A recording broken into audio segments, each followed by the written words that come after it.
of constituent assembly was first given by M.N. রয়। তো আমরা দেখব এটা কত সালে, না ইন 1934। তাহলে 1934-এ M.N. রয় ফার্স্ট কনস্টিটিউয়েন্ট অ্যাসেম্বলির আইডিয়াটা দেন। এই যে কনস্টিটিউয়েন্ট অ্যাসেম্বলিটা, এই কনস্টিটিউয়েন্ট অ্যাসেম্বলির যে প্রথম আইডিয়াটা কোথা থেকে পাই আমরা, 1934 সালে M.N. রয়ের কাছ থেকে পাই। তো M.N. রয় কে ছিলেন, একজন কমিউনিস্ট যে মুভমেন্ট হয়েছিল সেই কমিউনিস্ট মুভমেন্টের একজন নেতা, ঠিক আছে। নেক্সট এরপরে যেটা আমরা পাবো, এটা after 2 years later in 1936 INC Indian National Congress for the first time demanded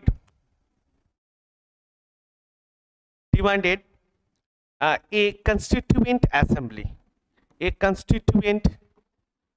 assembly to form a constitution for India। তো এই দুটো জায়গা থেকে আমরা আইডিয়া পাই। তাহলে first idea constituent assembly, first idea গণপরিষদ যে তৈরি হবে তার আইডিয়াটা কোথা থেকে পাই, M.N. রয় ইনি একজন কমিউনিস্ট মুভমেন্টের নেতা। ইনি 1934 সালে প্রথম আইডিয়াটা দেন। অ্যান্ড সেকেন্ড আইডিয়া আমরা কোথা থেকে পেয়েছি, না 1936-এ ইন্ডিয়ান ন্যাশনাল কংগ্রেস এর লখনৌ অধিবেশনে যে একটা কনস্টিটিউয়েন্ট অ্যাসেম্বলি ডিমান্ড করেছিল, কোথায় না ইন লখনৌ অধিবেশন বা লখনৌ সেশন। এই লখনৌ সেশনে প্রথম কনস্টিটিউয়েন্ট অ্যাসেম্বলির কথা ওনারা তোলেন, ডিমান্ড করেন, ঠিক আছে। তো এই আইডিয়াটা কনস্টিটিউয়েন্ট অ্যাসেম্বলির আইডিয়া ফার্স্ট আমরা এখান থেকে পেয়ে থাকি। নেক্সট আমরা যদি দেখব স্যার কনস্টিটিউয়েন্ট অ্যাসেম্বলির যে অ্যাকচুয়ালি এটা স্যার কোথা থেকে এসেছে, কনস্টিটিউয়েন্ট অ্যাসেম্বলির কনসেপ্টটা অ্যাকচুয়ালি যে মডার্ন কনস্টিটিউয়েন্ট অ্যাসেম্বলি আমাদের দেশে আছে সেটা অ্যাকচুয়ালি কনসেপ্টটা কোথা থেকে এসেছে, এই কনসেপ্টটা এসেছিলেন ক্যাবিনেট মিশন আমাদের দেশে আসে কত সালে, 1946-এ ক্যাবিনেট মিশন আসে আমাদের দেশের। কাজ কি ছিল, না তাদের অ্যাকচুয়ালি কাজ ছিল যে একটা কনস্টিটিউয়েন্ট অ্যাসেম্বলি তৈরি করে দিতে হবে ইন্ডিয়াতে। এই ইন্ডিয়াতে কনস্টিটিউয়েন্ট অ্যাসেম্বলি তৈরি করলে এরা অ্যাকচুয়ালি কি হয়, অ্যাসেম্বলি আমাদের ইন্ডিয়ার কনস্টিটিউশনস তৈরি করবে। তো এখানে আমরা যদি দেখি the first the Indian constitution, the constitution of India was framed by the cabinet mission, framed by the constituent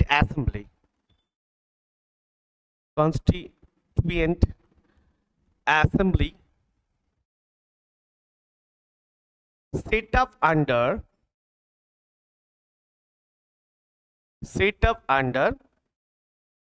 cabinet mission plan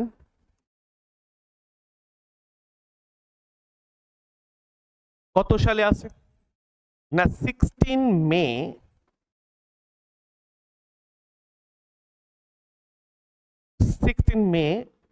1946। তাহলে 1946-এ ক্যাবিনেট মিশন প্ল্যান আমাদের দেশে আসে। ওদের মেন ফাংশন ছিল, মেন কাজটা ছিল কি, না কনস্টিটিউয়েন্ট অ্যাসেম্বলি একটা তৈরি করব। আর যে কি কাজ করবে, না যে করবে ভারতের কনস্টিটিউশন সংবিধান তৈরি করবে। ক্লিয়ার স্যার, এইখানে একটা পয়েন্ট। নেক্সট আমরা যদি দেখি স্যার এর ফাংশনটা কি ছিল, দ্য কনস্টিটিউয়েন্ট অ্যাসেম্বলির তো তৈরি হচ্ছে, তাহলে এর মেন কাজ কি থাকবে, ঠিক আছে। তো আমরা এটা দেখব যে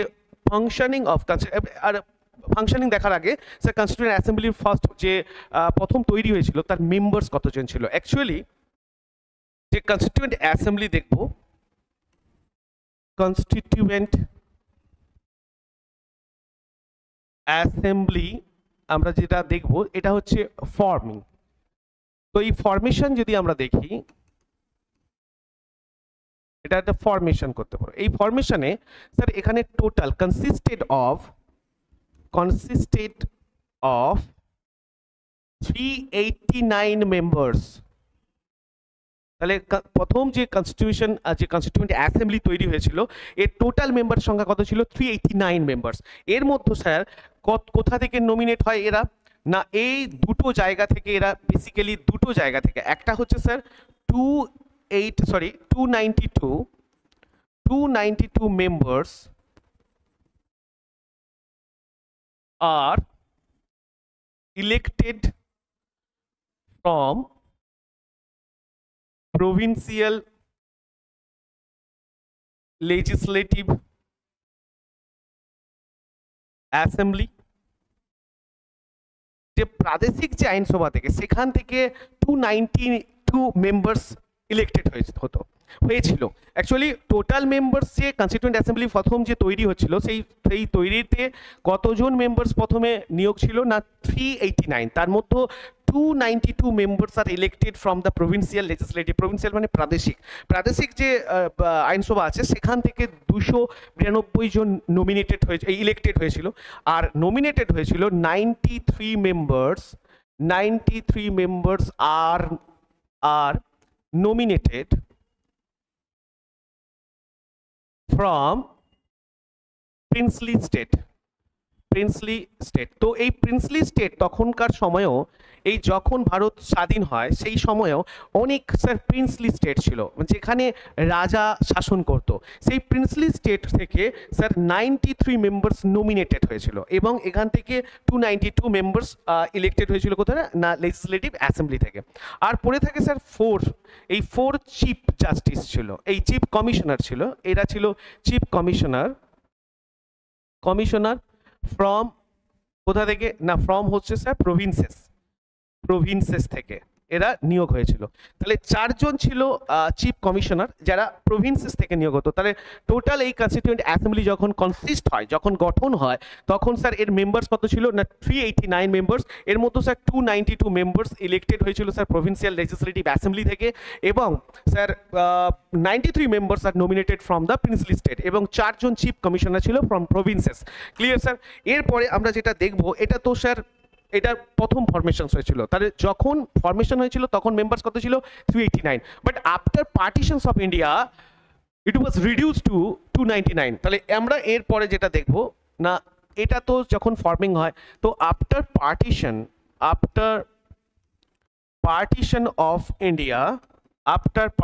of India it was reduced to 299 members. তাহলে প্রথমে অ্যাকচুয়ালি ফার্স্ট এর মেম্বার সংখ্যা কত ছিল? না 389, and after partition এটার মেম্বার হয়ে যায় 292। Sir clear? তো 389 মেম্বার্স এবং 292। তো এই ফার্স্ট মিটিং, তাহলে এরপরে আসবো আমরা দেখবো যে ফার্স্ট মিটিংটা কখন হেল্ড হয়েছিল। The first meeting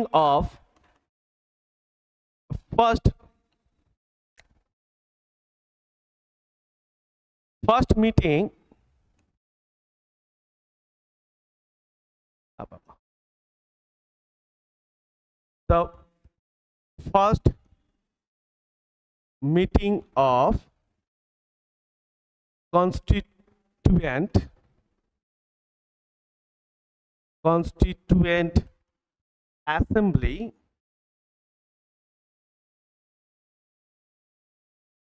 took place on 9th December 1946। এই কনস্টিটিউয়েন্ট অ্যাসেম্বলির প্রথম মিটিংটা হয়েছিল, এটা খুব ইম্পর্টেন্ট এবং এক্সামে আসে। কনস্টিটিউয়েন্ট অ্যাসেম্বলির গণপরিষদের প্রথম মিটিং হয়েছিল 9th December 1946। এটা প্রথম মিটিং হয়েছিল এবং এই মিটিংটায় অ্যাটেন্ড কত ছিল? না মিটিং তো হয়েছিল স্যার উইথ 207 মেম্বার্স অ্যাটেন্ডিং। তাহলে এই মিটিংয়ে কতজন অ্যাটেন্ড ছিল স্যার? 207 জন অ্যাটেন্ড ছিল। তাহলে ফার্স্ট মিটিং কত, এটা পরীক্ষায় আসে 9 ডিসেম্বর 1946, আর এই মিটিংয়ে অ্যাটেন্ড কত ছিল 207 মেম্বার্স, 207 জন মেম্বার্স ছিল। ঠিক আছে, এরপরে যেটা আমরা আসবো এর ফাংশনিং আসবো।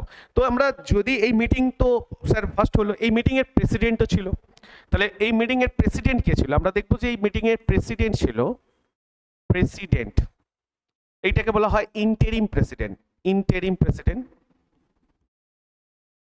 ইন্টারিম, ইন্টারিম মানে হচ্ছে স্যার, ইন্টারিম মানে হচ্ছে না অস্থায়ী, অস্থায়ী প্রেসিডেন্ট কে ছিল না সচিদানন্দ, সচিদানন্দ সিনহা, সচিদানন্দ সিনহা। প্রেসিডেন্ট কে ছিলেন, স্থায়ী প্রেসিডেন্ট না, প্রেসিডেন্ট ছিলেন ডক্টর রাজেন্দ্র প্রসাদ, রাজেন্দ্র প্রসাদ।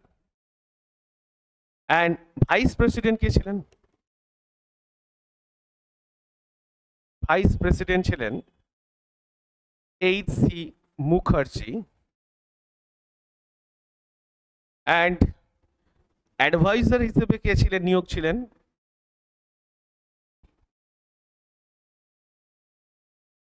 অ্যাডভাইজার হিসেবে নিয়োগ ছিলেন এম.এন. রয়। এনাকে বলে উপদেষ্টা, উপদেষ্টা তিনি অ্যাডভাইস দিতেন। তো অ্যাডভাইজার হিসেবে যে ছিলেন তিনি ছিলেন এম.এন. রয়, এম.এন. রয়। তো এই ছিল স্যার মিটিং।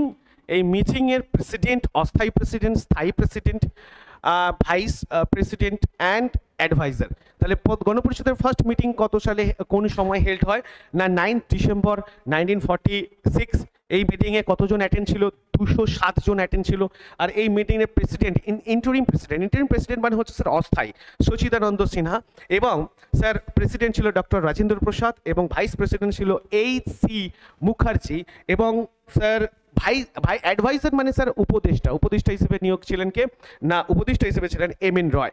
নেক্সট আমরা এখানে ক্লাসে দেখব যে ফাংশনটা কি ছিল স্যার, কনস্টিটিউয়েন্ট অ্যাসেম্বলির এর মেন ফাংশন কি ছিল। তো নেক্সট আমরা যেটা দেখব সেটা হচ্ছে functioning, functioning of constituent assembly.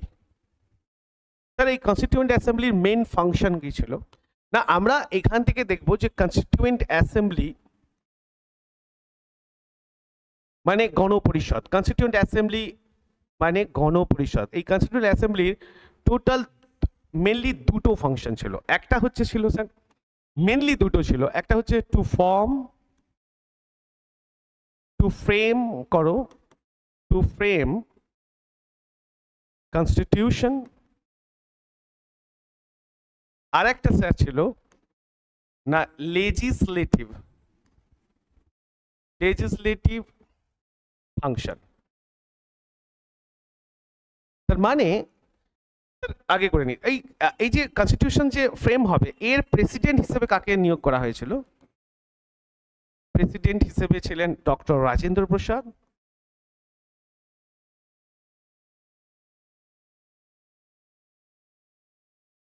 এবং লেজিসলেটিভ ফাংশনের এর চেয়ারম্যান কে হিসেবে কে নিযুক্ত ছিলেন, এর চেয়ারম্যান ছিলেন J.V. মালভানকার, J.V. মালভানকার। ঠিক আছে, তো ফাংশনটা মেন ফাংশন কি ছিল, the main function of constituent assembly, তো ফার্স্টটা ছিল টু ফ্রেম কনস্টিটিউশন, কনস্টিটিউশন তৈরি করা, এর ফাংশন ছিল। এর প্রেসিডেন্ট হিসেবে কে ছিলেন না ডক্টর রাজেন্দ্র প্রসাদ। এবং লেজিসলেটিভ ফাংশন এই সময় অ্যাকচুয়ালি কি ছিল নাকি না, দেশের আইন কানুন কিছু চালানোর জন্য একজন তো একটা সংস্থা দরকার যার নাম সুপ্রিম কোর্ট বা হাইকোর্ট। এই সময় এর কাজ ছিল না, তার কারণ আইন তৈরি হচ্ছে, সেই জন্য কনস্টিটিউয়েন্ট অ্যাসেম্বলির উপরেই এটা দায়িত্ব ছিল যে লেজিসলেটিভ ফাংশনও তৈরি করা। এই লেজিসলেটিভ ফাংশনের কাজ কি ছিল না, এই লেজিসলেটিভ ফাংশনে এরা কি করতে পারতো, it could make ordinary laws. ঠিক আছে, এই লেজিসলেটিভ ফাংশনের অ্যাকচুয়ালি কাজ ছিল it could make ordinary laws. তার মানে কি, এরা আইন বানাতে পারতো। এই সময় দেশ শাসন করার জন্য, দেশটা চালানোর জন্য কিছু তো আইনের দরকার ছিল। সেই আইনটা এই কনস্টিটিউয়েন্ট অ্যাসেম্বলি তৈরি করতো। তার যে সেটার কাজ ছিল, যে লেজিসলেটিভ ফাংশনে তার কাজ ছিল কি, ইট কুড মেক কিছু অর্ডিনারি লজ তৈরি করতে পারতো। এবং এর চেয়ারম্যান কে ছিলেন? এর চেয়ারম্যান ছিলেন জে.ভি. মাভলাঙ্কার। ঠিক আছে স্যার, এটা ফাংশন তো ছিল, এর সঙ্গে সঙ্গে আরও কিছু ফাংশন ছিল। তো এই আরও ফাংশনগুলো দেখবো। দ্য মোর ফাংশনস গুলো কি ছিল? মানে 1 number sir, it adopted the national it adopted the national flag on 22 July 1947। এটা মনে রাখতে গেলে এইভাবে মনে রাখতে হয় যে স্যার আমাদের আগস্টে 1947 সালে আগস্টে দেশ স্বাধীন হয়েছিল। ঠিক তার আগের মান্থে জুলাই, 22 জুলাই 1946-এ, আগের মান্থ মনে রাখলে এটা মনে থাকবে, যেদিন স্বাধীন হয়েছিলাম আমরা, সেই স্বাধীন যে ডেটটা ছিল, স্বাধীনতার যে ডেটটা ছিল, তার আগের মাসে 22 জুলাই 1947 সালে প্রথম ন্যাশনাল ফ্ল্যাগ অ্যাডপ্ট করা হয়। And next it means sir constituent assembly. it adopted the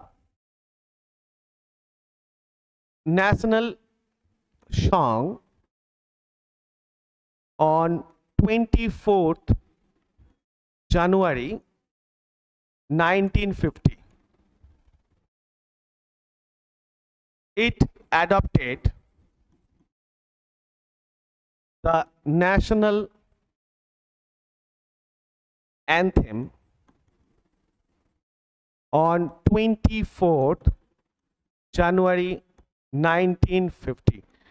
24th জানুয়ারিতে স্যার ন্যাশনাল সংও অ্যাডপ্ট হয় এবং একই দিনে স্যার ন্যাশনাল অ্যান্থেমও অ্যাডপ্ট হয়। নেক্সট এরপরে আসবে, it adopted the national emblem on 26th January 1950। এই যে এমব্লেম মানে কি স্যার? প্রতীক। এই প্রতীকটা কি, এমব্লেমটা কি ছিল আমাদের প্রতীকটা? না, অশোকা পিলার। এই অশোকা পিলার, এইটা ছিল স্যার আমাদের এমব্লেম, মানে প্রতীক। তো এই জাতীয় প্রতীক কি? অশোক পিলার। এটা কখন স্যার, কোন তারিখে ন্যাশনাল কনস্টিটিউয়েন্ট অ্যাসেম্বলি অ্যাডপ্ট করে? না, 26 জানুয়ারি 1950, একদম যে দিনে আমাদের দেশ স্যার প্রজাতান্ত্রিকভাবে রূপায়িত হয়। ঠিক আছে, তো এবার তাহলে এখানে হচ্ছে, তাহলে এগুলো মেন ফাংশন ছিল। এবং এর সাথে সাথে আরেকটাও ফাংশন ছিল। সেই ফাংশনটা কি? না, ইট elected Dr. Rajendra Prasad as the President of India।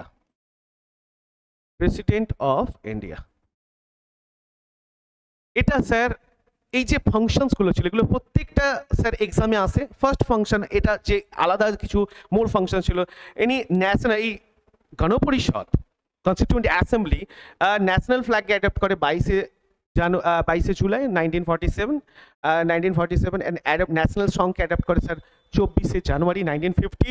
Sir এটাও ন্যাশনাল অ্যান্থেমকেও স্যার অ্যাডপ্ট করা হয় বাই গণপরিষদ 24 January 1950। And it adapted the national emblem 26 January 1950। 26 জানুয়ারি 1950-এও ন্যাশনাল এমব্লেমকে স্যার অ্যাডপ্ট করা হয়। এবং sir it elected the sir Rajendra Prasad as A president of India. এই যে রাজেন্দ্র প্রসাদকে প্রেসিডেন্ট অফ ইন্ডিয়া করা হয়, এই যে ইলেক্ট করেছিলেন, সেই ইলেক্টে কে করেছিলেন? না, গণপরিষদ। স্যার গণপরিষদের ইলেক্টেডের মাধ্যমে sir Rajendra Prasad as A president of India হন। ঠিক আছে, নেক্সট এটা ছিল স্যার যে ফাংশনগুলো গণপরিষদের আছে, এই ফাংশনগুলো। এর সঙ্গে সঙ্গে আমরা দেখব যে এই মিটিং তো স্যার হয়েছিল, এই টোটাল গণপরিষদ তৈরি করার জন্য এই মিটিংটা স্যার চলছিল। এটা কত দফা চলছিল এবং এটা শেষ হতে, এই টোটাল গণপরিষদ তৈরি হতে কত দিন সময় লেগেছিল আমরা একটু দেখে নেব। গণপরিষদ তৈরি হতে টোটাল, এবার ব্যাপারটা হচ্ছে গণপরিষদ তৈরি হতে কতদিন টাইম লাগে? লিখে নাও, it took 2 years 11 months and 18 days to prepare the constitution. তো এই পুরো টোটাল গণপরিষদ তৈরি হতে স্যার কতদিন সময় লাগে? 2 years 11 months and 18 days to prepare the constitution. পুরো গণপরিষদে যে এই টোটাল আইন মানে যেটা লস বলতে পারো, আর্টিকেলস বলতে পারো, এই টোটাল তৈরি হতে স্যার কতদিন টাইম লেগেছে?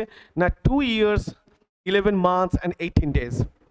নেক্সট আমরা যেটা এবার আসবো স্যার সেটা হচ্ছে কি না এই কমিটিস গুলো নিয়ে আমরা আলোচনা করব। এক নাম্বার হচ্ছে কি দ্য কনস্টিটিউয়েন্ট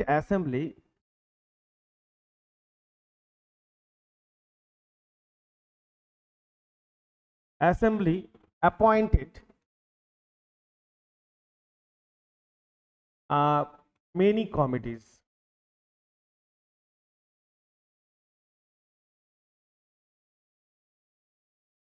এই কমিটিস গুলো স্যার প্রত্যেকটা অ্যাকচুয়ালি এটা বুঝতে হবে স্যার। আর প্রথম দেখবো স্যার এটা হচ্ছে কি গণপরিষদ, যেটাকে বলা হয় কনস্টিটিউয়েন্ট অ্যাসেম্বলি।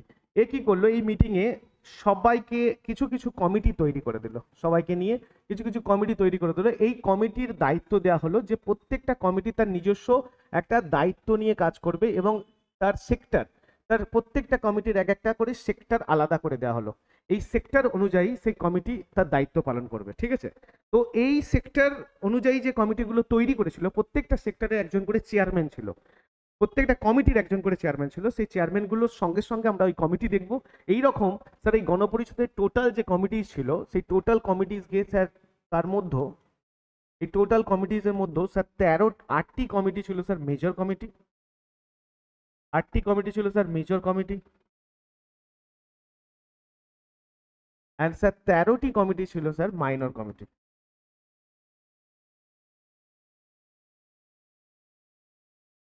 তো এই 8টি এবং 13টি কমিটি নিয়ে টোটাল তৈরি হবে যেটা গণপরিষদের যে কমিটিগুলোর মধ্যে আমরা অ্যাকচুয়ালি যেগুলো ইম্পর্টেন্ট কমিটিস আছে সেই কমিটিসগুলো নিয়ে আলোচনা করব।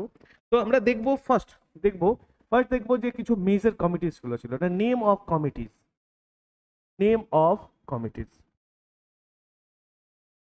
এই নেম অফ যে কমিটিসগুলো ছিল তার মধ্যে এক নাম্বার স্যার বলবো যে sir rule of procedure, committee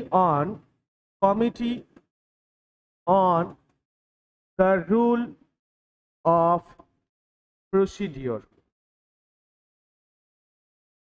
rule of procedure। এই রুল অফ প্রসিডিওর যে কমিটির হেড ছিলেন আর একটা কমিটি, এই দুটোই স্টিয়ারিং কমিটি। এই স্টিয়ারিং কমিটি মানে কি স্যার? পরিচালন কমিটি। Steering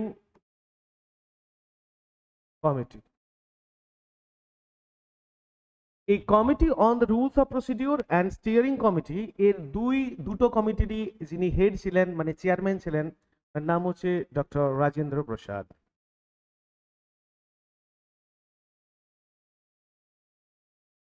clear? তাহলে আমরা যে কমিটিগুলো দেখব তার মধ্যে এই দুটো কমিটি ছিল, যেটা হচ্ছে sir committee on the rules of procedure and steering committee. এই দুটো কমিটির হেড ছিলেন doctor Rajendra Prasad. And next এটাকে বলা হয় পরিচালন কমিটি। নেক্সট আমরা দেখব যে এর পরে জওহরলাল নেহরু, পণ্ডিত জওহরলাল নেহরু কিছু কমিটির প্রধান ছিলেন, মানে কিছু কমিটির স্যার চেয়ারম্যান ছিলেন, সেগুলো আমরা দেখব। জওহরলাল নেহরু যে যে কমিটিগুলো চেয়ারম্যান ছিলেন সেটা হচ্ছে এক নাম্বার, আমি এটাকেও আলাদা করে নিচ্ছি কারণ ওনার অনুযায়ী।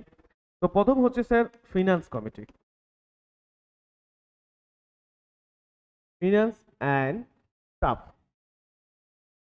Staff committee. Next 2 number sir ad hoc committee on national flag,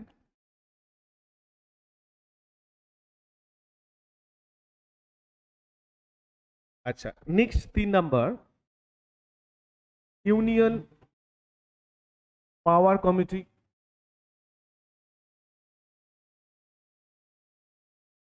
and 4 number sir union constitution committee. এই যে কমিটিগুলো ছিল, এই চারটে কমিটি, ওকে কি কি ছিল? ফিনান্স, আচ্ছা যে প্রধানমন্ত্রী হবে পরবর্তীকালে উনি প্রধানমন্ত্রী, এটা কোড, অ্যাজ এ কোড নিতে পারো। তো ওনার কাছে ফিনান্স থাকবে, এক নম্বর তো মনে রাখবে যে finance and staff committee. Ad hoc committee on national flag, তো এই ন্যাশনাল ফ্ল্যাগের ওপর একটা কমিটি বসে, তার নাম অ্যাডহক কমিটি, উনি ওনার হেড ছিলেন পণ্ডিত জওহরলাল নেহেরু। তো এই কমিটির হেড ছিলেন, এই চারটে কমিটির হেড ছিলেন নেহেরু।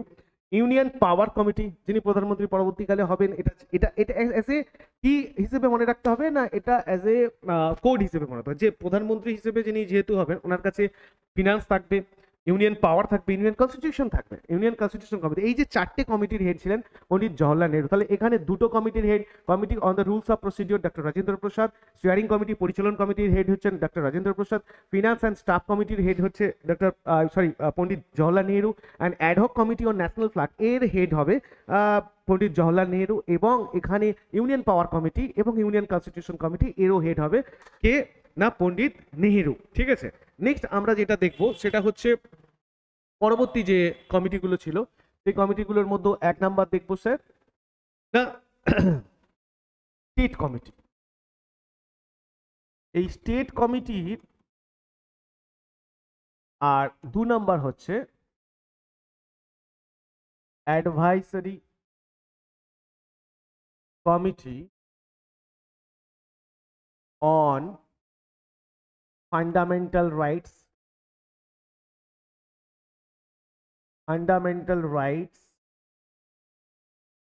আচ্ছা নেক্সট শিডিউল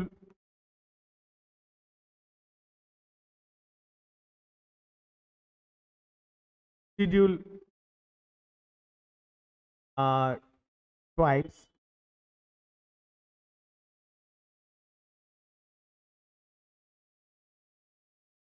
আচ্ছা ট্রাইবাল এরিয়াস। এই ট্রাইবাল এরিয়াস, ফান্ডামেন্টাল রাইটস এর ওপরে একটা অ্যাডভাইজারি কমিটি ছিল। এই দুটো কমিটির স্যার হেড ছিল কে না বল্লভভাই প্যাটেল, না প্যাটেল।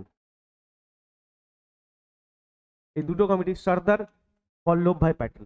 তো সর্দার প্যাটেল এই দুটো কমিটির অ্যাকচুয়ালি হেড ছিলেন, একটা হচ্ছে কি না স্টেট কমিটি, অ্যান্ড দুই হচ্ছে advisory committee on fundamental rights, schedule tribe and schedule areas. Actually এটা মনে রাখার এইভাবেই মনে রাখতে হয় যে সর্দার প্যাটেল পরবর্তীকালে হোম মিনিস্টার হয়েছিলেন, স্বরাষ্ট্র দপ্তর, যে স্বরাষ্ট্র দপ্তর সামলায় তেনাকে সমস্ত স্টেটসেরও ওপর দায়িত্ব থাকে।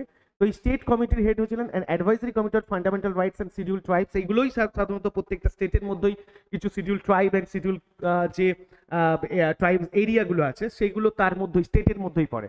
তো আর ফান্ডামেন্টাল রাইটস প্রত্যেকটা স্টেটসের মধ্যে দেখতে হয়, তো সেই হিসেবে এটা কোড হিসেবে মনে রাখতে পারো যে সর্দার প্যাটেল স্যার দুটো জায়গায় দুটো কমিটির হেড ছিল, চেয়ারম্যান ছিলেন, একটা হচ্ছে state committee and advisory committee on fundamental rights. এরপরে আমরা আরো কয়েকটা কমিটির সম্বন্ধে জানবো, সেটা হচ্ছে sir home committee, sorry house committee. House committee বলে একটা কমিটি ছিল, তার তার হেড বা চেয়ারম্যান কে ছিলেন না পট্টবি সীতারামাইয়া,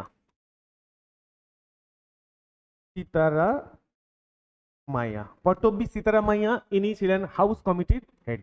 এর সঙ্গে সঙ্গে আর যে একটা কমিটি ছিল খুব ইম্পর্টেন্ট কমিটি, তার নাম ড্রাফটিং কমিটি। ঠিক আছে, এই ড্রাফটিং কমিটি নিয়ে আমরা একটু আলোচনা করবো, যেটা এক্সামে খুব আসে। এটা আমরা দেখবো ড্রাফটিং কমিটি।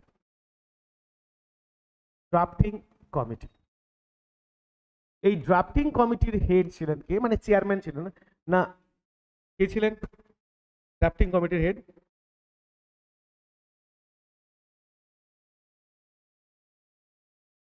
না আম্বেদকর,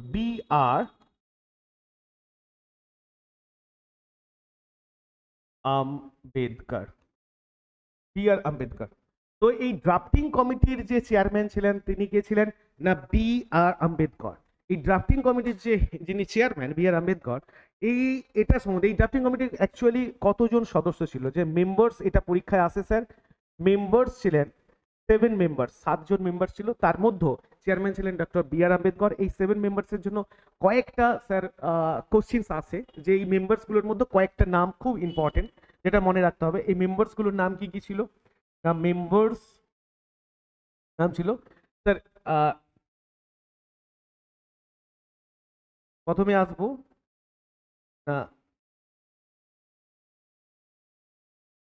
গোপাল স্বামী আয়াঙ্গার, এন গোপাল স্বামী আয়াঙ্গার। 2 স্যার এ কৃষ্ণস্বামী আয়াঙ্গার, কৃষ্ণস্বামী আয়ার, এটা হচ্ছে আয়ার।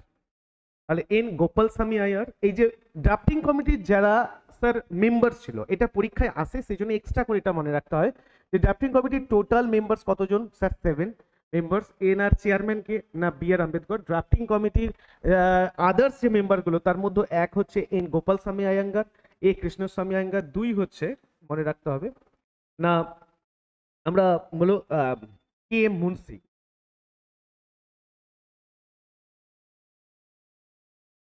K M Munshi. অ্যান্ড 5 হচ্ছে এম 5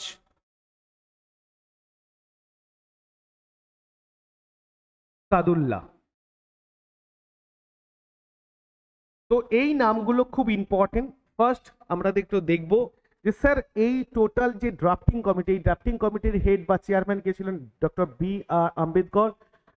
এই ড্রাফটিং কমিটির মেম্বার্স কতজন নিয়ে তৈরি হয়েছিল? ড্রাফটিং কমিটি 7 মেম্বার্স নিয়ে তৈরি হয়েছিল। এই মেম্বার্সগুলো কে কে? না, এই মেম্বার্সগুলো হচ্ছে এক তো Gopal Swami Ayyar, Krishnaswami Ayyar, and K M Munshi আর এম সাদুল্লাহ। এই মেম্বার্সগুলো পরীক্ষায় আসে স্যার, ঠিক আছে। নেক্সট আমরা এখানে দেখবো স্যার এই ড্রাফটিং কমিটির ড্রাফট কখন প্রকাশিত হয়। না, ফার্স্ট যে ড্রাফটটা প্রকাশিত হয় এটা হয়েছিল স্যার ফেব্রুয়ারি 1948। সেকেন্ড ড্রাফট প্রকাশিত হয় sir October 1948, and third draft প্রকাশিত হয় 4th নভেম্বর 1948। তাহলে এটা খুব ইম্পর্টেন্ট একটা ড্রাফটিং কমিটি নিয়ে। তাহলে ফার্স্ট ড্রাফটিং কমিটি আর চেয়ারম্যান কে ছিলেন ডক্টর বি আর আম্বেদকর। এখানে মোট মেম্বার ছিল 7 মেম্বার্স, অ্যান্ড মেম্বার্সগুলোর যেগুলো ইম্পর্টেন্ট মেম্বার যেগুলো পরীক্ষা আসে, N Gopal Swami Ayyar, Krishnaswami Ayyar, K M Munshi and M Saadullah. আর এই ফার্স্ট ড্রাফট প্রকাশিত হয় ফেব্রুয়ারি 1948-এ, সেকেন্ড ড্রাফট প্রকাশিত অক্টোবর 1948-এ, অ্যান্ড থার্ড ড্রাফট প্রকাশিত হয় 4th নভেম্বর 1948। ঠিক আছে। এই ক্লাস আমরা এরপরে যে ক্লাসটা আমরা যেটা করব সেটা হচ্ছে চেক, ঠিক আছে। কেন